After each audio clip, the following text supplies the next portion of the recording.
ইরাকের প্রেসিডেন্ট সাদ্দাম হোসেনকে যখন রশিতে ঝুলানো হয় তখন সবচেয়ে বেশি তার লাশে তুতু ছিটিয়েছিল ইরাকের জনগণ, কারণ সাদ্দাম হোসেন তার জনগণের উপর ভরসা করেছিল। ইন্দিরা গান্ধীকেও মেরেছিল তার বডিগার্ড, কারণ ইন্দিরা গান্ধী তার উপর ভরসা করেছিল। পলাশির যুদ্ধে নবাব সিরাজউদ্দৌলাও হেরেছিল তার আপনজনদের বিশ্বাসঘাতকতায়। এরকম বহু ইতিহাস আছে। যারাই কাউকে ভরসা করেছিল তারাই চরমভাবে ঠকেছে।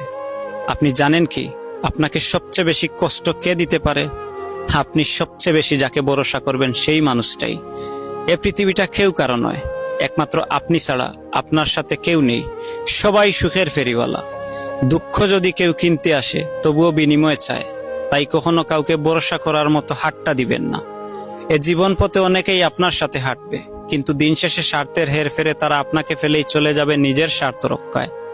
জীবন সুন্দর যদি নিজেকে ভালোবাসতে পারেন, তবে কেউ আপনার আপন নয়। সময় একদিন হিসাব মতো সবটুকু বুঝিয়ে দেবে, কারণ আমি বিশ্বাস করি সময় হলো সবচেয়ে বড় শিক্ষক।